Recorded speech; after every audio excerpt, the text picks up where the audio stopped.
Hello hi welcome good morning everyone. Welcome to my channel.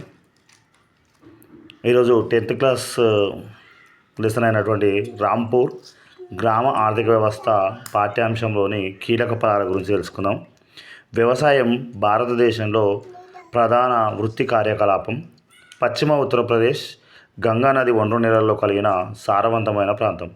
Punjab, Haryana వ్యవసాయ పరంగా సంపన్న రాష్ట్రాలు. ఖరీఫ్ అనేది వర్షాకాల పంట ఋతువు, రబీ అనేటువంటిది శీతాకాల పంట ఋతువు. బహుళ పంటల సాగు అంటే ఒకే భూమిలో సంవత్సరంలో ఒకటి కంటే ఎక్కువ భూములు సాగు చేసే విధానం.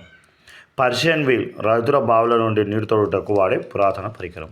2010లో రాంపూర్లో సాగు విస్తీర్ణం 140 మిలియన్ హెక్టార్లు అనేటువంటిది ఉంది.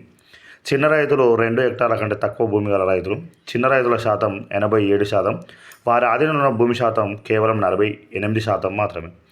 భౌతిక పెట్టుబడి అంటే అనేక సంవత్సరాల పాటు వస్తు ఉత్పత్తికి తోడ్పడే యంత్రాలు, భవనాలు మొదలగునవి. నిర్వహణ పెట్టుబడి అంటే ముడి పదార్థాల డబ్బు. శ్రమ అంటే భౌతిక మరియు మానసిక శ్రమను కలిపిన శ్రమగా వర్గీకరిస్తారు. ఉత్పత్తి కారకాలు అనేటువంటివి